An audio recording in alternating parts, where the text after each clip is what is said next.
Salve, galera, mais um podcast do GSP em parceria com o Me Conte. E quase encerrando a feira, terceiro dia de feira, a gente conseguiu trazer o Júlio Monteiro, o grande Julinho, um cara que eu admiro muito.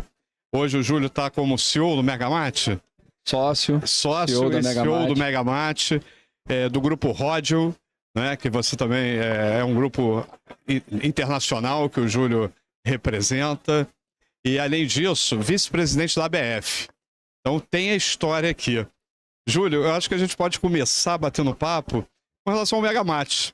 Eu acho que foi onde tudo começou, a sua introdução no mercado de franquia, né? Você é a segunda geração do Megamate, assumiu essa sucessão aí com muito talento e com muito brilho, e está levando aí o Megamate a outros horizontes, com toda a tua experiência. Então, Júlio, se você puder falar um pouquinho aí do Megamate, da tua história com o Megamate, como você começou lá dentro e quais os seus planos aí, o que você vislumbra para o Megamate? André, primeiro é um prazer estar aqui, me sinto em casa. Quando a gente está próximo a pessoas que atuam com a verdade no meio empresarial, que buscam sempre as melhorias necessárias, é sempre um prazer. Obrigado pelo convite. Espero que a gente possa bater um papo aí para levar um conteúdo bacana para os teus ouvintes. Eu comecei um pouquinho antes no franchising, que foi quando eu tinha um escritório, minha formação também é direito. Advogado. Exato. E a gente teve um escritório, fez algumas formatações, acho que a mais emblemática é o Espeto Carioca, do nosso amigo Bruno, Leandro. E depois, por uma questão interna, particular da minha família, meu pai é o fundador da Megamate, e a esposa dele se afastou por uma questão de saúde, e eu estava com o meu escritório já muito bem solidificado, a gente atuando no societário, em franchising. Eu recebi um convite que foi assumir a gestão da Mega. E naquele... Foi quando, Júlio? Isso foi em 2011. Tem aí um tempinho. E aí foi um grande momento da minha vida, porque eu segui uma carreira jurídica, estava me consolidando no mercado, muitos clientes, e naquele momento o meu coração tocou mais em manter todo esse legado que o meu pai e a Fátima tinham construído, e eu optei em vender o meu escritório e ingressar na Megamate. A Megamate hoje tem 30 anos, a gente começou em 94, começamos a franquear em 2007, hoje são aproximadamente 150 operações no Brasil, um posicionamento de levar uma alimentação mais saudável para o consumidor. Não sei se eu nunca te falei, mas a Megamate nunca vendeu um copo de refrigerante. Não sabia. Exatamente. A gente preza pelo o nosso propósito, né? Então, não vendemos fritura. Temos aí aproximadamente 200 franqueados que, juntamente com a marca, faz com que a gente cresça no mercado de franchise. Não, você vê que a marca, quando tem um propósito, ela vai ter uma longevidade. Você vê que manter a raiz, manter a cultura, obviamente, crescendo, né? Trazendo as inovações, mas mantendo o propósito, a gente leva a marca para outros horizontes e outro patamar. Não é isso, Júlio? E com relação a Rodium, explica um pouquinho o que é isso. Você hoje mora fora, né? E o que consiste esse seu grupo? Quais os principais objetivos? A Rodium, como você falou, eu moro nos Estados Unidos desde 2016, tenho negócios aqui, tenho negócios lá, então acaba que vira uma ponte aérea Brasil, Estados Unidos. Ao longo da minha vivência nos Estados Unidos, a gente montou um grupo chamado Rodium, com 2 sócios. Eu tenho um sócio indiano, um americano, e a gente desenvolveu uma desenvolvedora que estrutura negócios sólidos, corretos, para que elas possam crescer de forma orgânica. Então a gente atua em real estate, retail, franchising e tecnologia. Um dos meus sócios é um prodígio do Vale do Silício e é um cara que é muito ligado em tecnologia. O meu sócio indiano, ele já é uma área de agricultura e também um cara muito experiente, e a gente tem aí feito bons negócios de forma a contribuir com essa estruturação, né? Estruturar negócios que estão começando, negócios que precisam de um olhar de quem já viveu um pouquinho esses desafios empresariais. A gente está no momento aqui, né? No Brasil, nós estamos vendo o G20, estamos no meio do G20, um G20 que algumas pessoas acham que é só um encontro semana que vem, né? De 2 dias dos grandes líderes, mas na verdade o G20 vem de outros países, vem acontecendo, e a gente já está preparando aí a passagem do Brasil para a África do Sul, que vai ser o G20 do ano que vem. E com isso, a gente percebe que várias empresas, vários investidores, vários grupos têm trazido, né, de acordo com as ODS, Organizações, né, de Desenvolvimento Sustentáveis, vários programas, projetos. Ontem mesmo eu entrevistei uma francesa que a empresa dela é uma empresa que investe em empresas de sustentabilidade, é uma empresa inglesa, e que exatamente vê as tendências de mercado para poder investir. E, obviamente, hoje, muito ligado ao ESG, né, com as práticas ambientais, sociais e de governança. Vocês, o teu grupo, como é que vocês estão vendo a tendência do varejo? O que tem aí para acontecer? O que vocês poderiam dar de dica para quem quer investir ou para quem quer entrar no mercado, principalmente no nosso mercado aqui, no mercado de franquia também, Júlio? Eu acho que você tocou já um ponto que precisa estar na mesa de todas as franqueadoras, que é o ESG. A Megamart atua com uma causa social já há 25 anos. É uma causa social que é diferente de uma causa de existência, de um propósito. Uma causa social que a gente envolveu uma consultoria, envolveu franqueados, a equipe da franqueadora, consumidores, e a gente identificou que a Megamart, ela tem a causa social de contribuir com o desenvolvimento de pessoas que precisam empreender, mas têm alguns obstáculos de saúde na família. E a gente identificou que o Rio de Janeiro tem uma grande quantidade de mães que são separadas ou viúvas e que têm filhos que são doentes e que elas não conseguem se reposicionar no mercado de trabalho. E essas mulheres, elas precisam empreender. E a Megamart, já há alguns anos, ela atua na capacitação, formação e também contribuindo de forma financeira para que esses negócios dessas pequenas empresárias possam ser realizados e elas manterem a organização, a estrutura familiar. Então, a Megamart, ela é a rede que mais vende açaí orgânico no mundo. A gente tem o mate orgânico, nós somos pioneiros também no mercado de ter mate orgânico. A gente não vende fritura, a gente tem um compromisso de ovos cage-free até 2025. E acho que um outro ponto muito importante é que a Megamart, ela se tornou signatária, a primeira varejista do Brasil a ser signatária do Pacto Global da ONU. Esse ano a gente recebeu uma homenagem lá na ONU, nos Estados Unidos, onde eu tive presente, para receber esse reconhecimento de forma que a gente possa mostrar que as relações empresariais, elas precisam ser corretas, elas precisam ser verdadeiras e precisam ter uma causa, né? Agora, falando de o que eu acredito que o varejo, o franchising possa ter, respondendo a tua pergunta, como atenção, acho que a gente vive um momento de transformações, não só tecnológica, mas também de relacionamento. E no franchise a gente precisa resgatar alguns princípios que vão sendo esquecidos ao longo do tempo, André. Por exemplo, uma comunicação verdadeira, límpida, entre todos os stakeholders daquela marca, franqueador, franqueado, fornecedor, consumidor. Eu acho que antes da gente pensar numa tecnologia, numa inovação, a gente tem que ver se essa comunicação dentro das nossas empresas está atingindo de forma que preenche os anseios dos profissionais, que essa empresa caminhe com o propósito e a causa dela de forma próxima aos seus consumidores.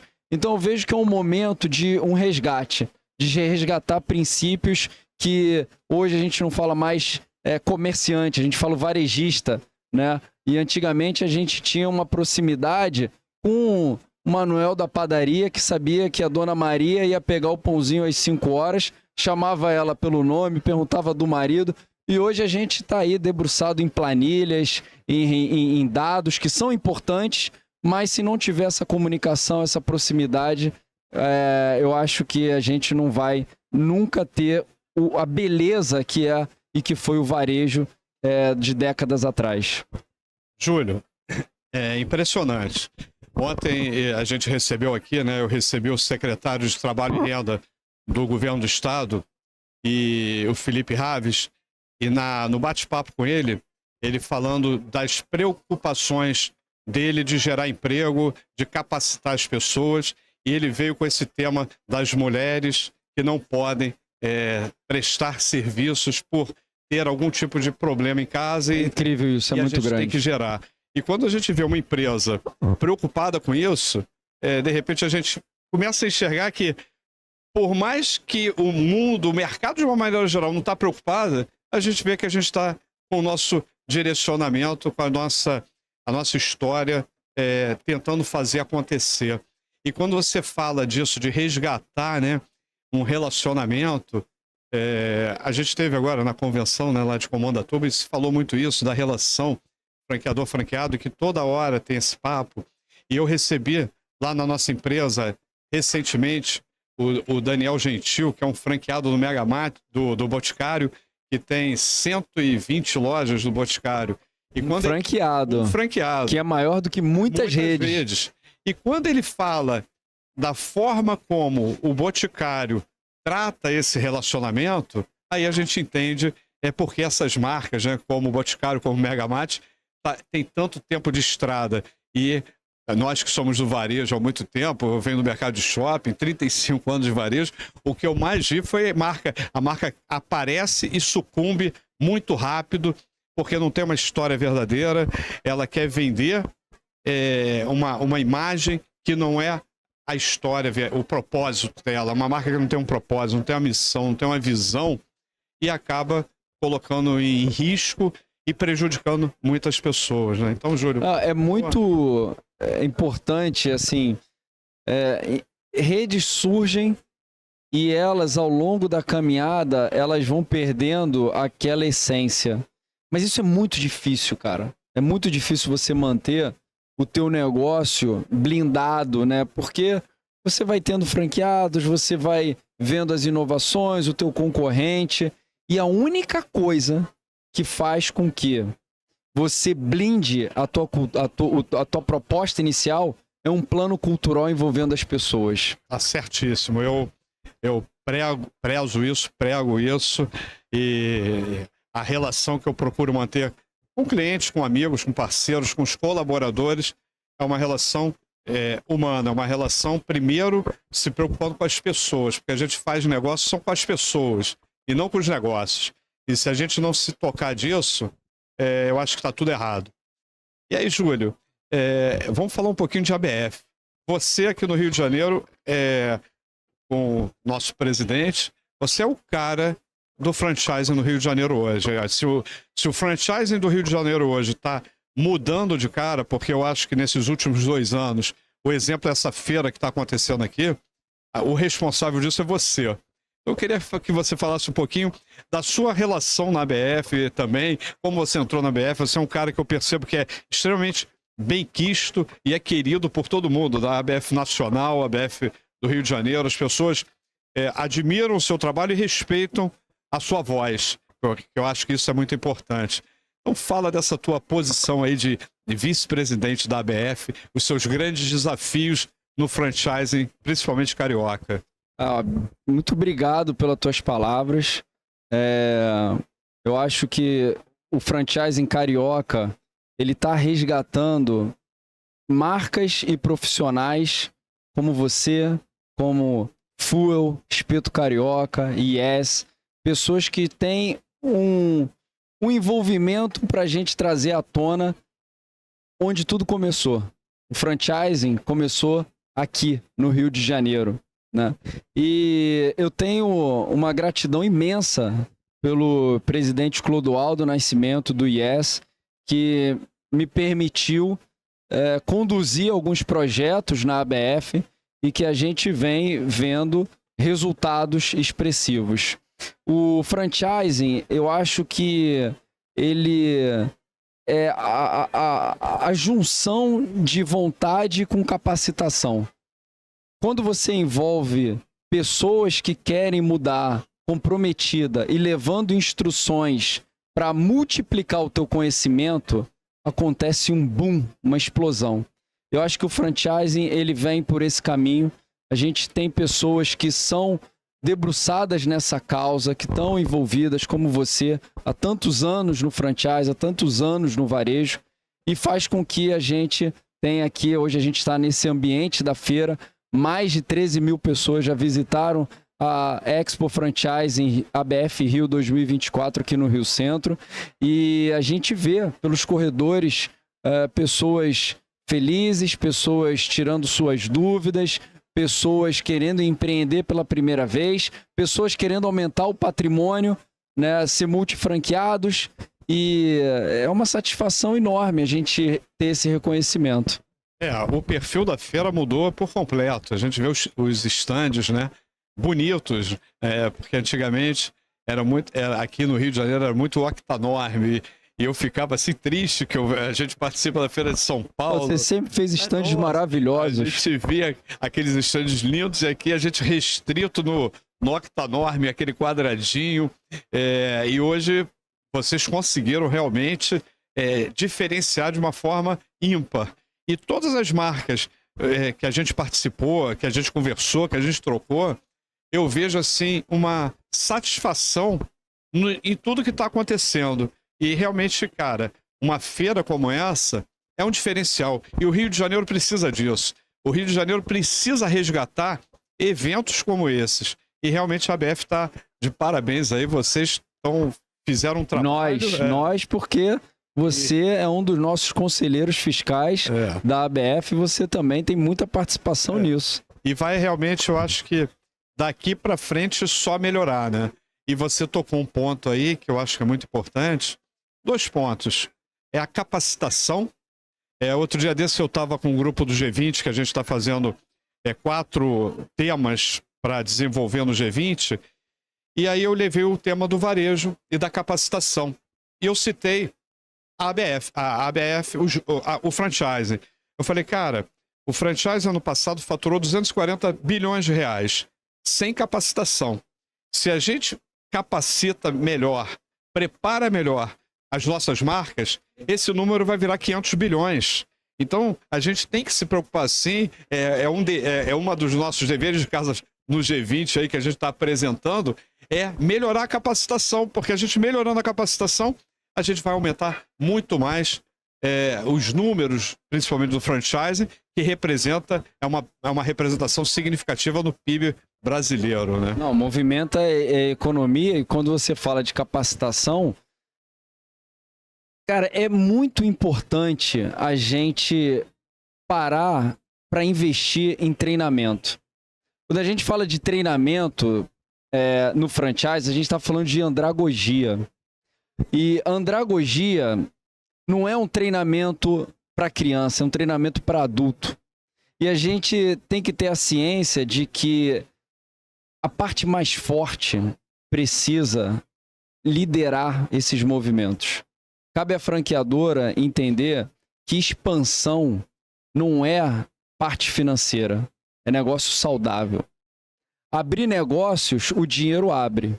Manter o negócio, somente pessoas. É o que eu falo na Megamart, eu não quero abrir loja, eu quero ter lojas abertas. Abrir loja hoje, você com um fundo, você faz uma expansão para onde você quiser. E se você não tiver pessoas que tenham a consciência de que o investimento daquele cara, muitas vezes, é o investimento da vida, você vai tomar decisões erradas para essa pessoa que tem dinheiro. Então, o que a gente prega aqui no Franchising Carioca, e é um movimento que tem que crescer, é uma expansão orgânica, uma expansão que a consultoria possa capacitar esse cara a entender os números, a ter um bom atendimento, uma boa qualidade nos seus produtos e serviços, para que essa simbiose entre franqueador e franqueado possa acontecer. Você tocou num ponto aí, que foi até objeto do manifesto da ABF, que é o franchising ético, né? A ética no franchising. E quando você fala da questão da expansão, é uma expansão orgânica, uma expansão sustentável. Queria que você falasse um pouquinho disso aí, para a gente entender como a ABF está encarando essa questão da ética no franchising, porque eu venho de uma escola das artes marciais, né, do código de Bushido, que a gente tem que ter, e as pessoas perderam respeito, humildade, lealdade, transparência. Isso a gente dificilmente vê, infelizmente, e a gente tem que resgatar isso. As pessoas que são sérias, as pessoas que acreditam num franchising ético. Eu queria entender de você, o que você está pensando disso, Júlio? Eu sei que você veio das artes marciais e eu tenho uma cultura de formação religiosa que também é oriental. E existe um termo em japonês que se chama Kokorukubari Kikubari. Esse termo, ele nada mais é do que o quanto que um ser humano pensa no outro de forma altruísta. Eu acho que a relação entre franqueador e franqueado é muito mais do que uma relação familiar. É uma relação de verdade. Uma pessoa que desenvolve uma tecnologia de sucesso e apresenta para uma outra pessoa investir e fazer essa expansão. Se a gente não tem uma verdade nesse processo, provavelmente vai acontecer um ruído, e um ruído muito forte. Então eu acredito que um investimento saudável, um investimento que você possa ter retorno financeiro, começa com essa relação dura, transparente, onde as partes, cada uma das partes sabe suas obrigações, os seus deveres, para que quando acontecer conflitos, eles sejam resolvidos. O franqueador e o franqueado, eles têm que buscar o conflito, eles têm que evitar o confronto. O conflito, ele enriquece a relação. A Megamart, por exemplo, ela cresceu muito com a ajuda dos nossos franqueados. Hoje, se você falar que eu tô fundador, é você, não é nada disso. A Megamart só cresceu com a ajuda dos nossos franqueados. Isso a gente só vai crescer se a gente tiver eles próximo. Então, muito mais do que uma oratória, a gente tem que ter escutatória. Perfeito, muito bom. E eu vou dar um depoimento aqui. Eu tô nessa feira hoje, e esse stand só aconteceu porque o Júlio, esse projeto da feira, né, o Clodoaldo, nosso presidente, delegou ao vice-presidente. E o Júlio deu a cara a tapa aqui. Nosso stand, nós tivemos alguns problemas na montagem. Não foi problema financeiro, foi problema de contratação. E o stand, a gente chegou no dia, não estava pronto. E o Júlio, 2 horas da manhã, estava aqui acompanhando, segurando o meu stand, ajudando a montar o stand. E no dia seguinte, não envidou esforços para que o stand acontecesse, a gente pudesse criar essa sala aqui, porque senão não ia acontecer. Então eu vou dar meu depoimento aqui, que o cara não só realizou essa feira, como ele construiu a feira. E muito obrigado, Júlio, meu respeito, minha admiração. Eu quero saber o seguinte, em 2025, o que vai acontecer nessa feira do Rio? 2025, o presidente já autorizou. A gente conseguiu uma boa negociação de espaço, André. E uma das propostas desse mandato é a transparência com o associado. Essa transparência chega ao ponto da gente reduzir custos para que a gente viabilize uma feira cada vez mais atrativa e melhor, não só para o expositor, como para quem nos visita. Então a gente vai crescer a feira em 20%, com um apoio gigantesco da GL Eventos, que é o Rio Centro, um grande parceiro que a gente tem. É aqui que o Franchising Carioca nasceu né, de forma estruturada pro mercado carioca. A gente vai continuar com eles e vai ser uma feira mais tecnológica, uma feira cada vez mais bonita e tendo marcas como a tua que contribui para esse desenvolvimento aqui da economia no Brasil e no Rio de Janeiro.